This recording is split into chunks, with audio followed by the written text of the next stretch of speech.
Sheridan from Easy Peasy Living, back with a little bit more Wednesday wisdom. And in the month of May, we've been talking about little simple strategies for increasing our productivity. And the one that I want to share with you today is something that I referenced a few weeks ago when we were talking about paper management. So this may sound a little bit familiar to those of you who were following along back then.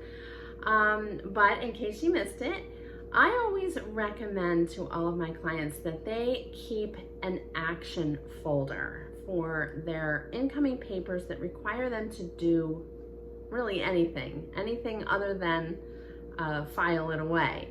Anything that requires, doing some research, following up, filling out a form, sending something back, making a phone call, anything like that.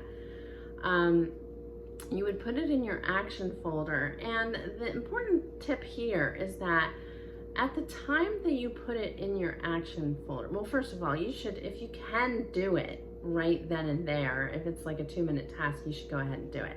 But if you're putting it in your action folder, I strongly recommend that you take just a second and jot down on a Post-it note what the action is that you have to do.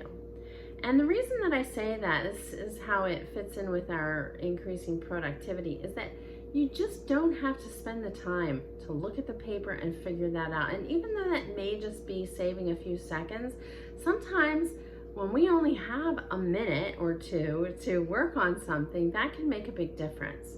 So this is a way that, instead of scrolling through your Twitter feed before work, if you have 5 minutes, get out your action folder. Everything will be there right in front of you, so you don't have to go searching around for whatever it was that you needed in order to do this action. And you can find some things that you could do super quick just in the few minutes that you have. And if you have it already written down on a Post-it note, I think that's going to make it a little bit quicker. So I hope you'll give this a try. And if you have any questions, please feel free to email me anytime at Valerie@easypeasyliving.com. And if you do try this and it's working for you, or even if it's not, I would love to get your feedback. So I love hearing from you guys. So until next week, keep it easy peasy, and I'll see you back here for some more Wednesday wisdom.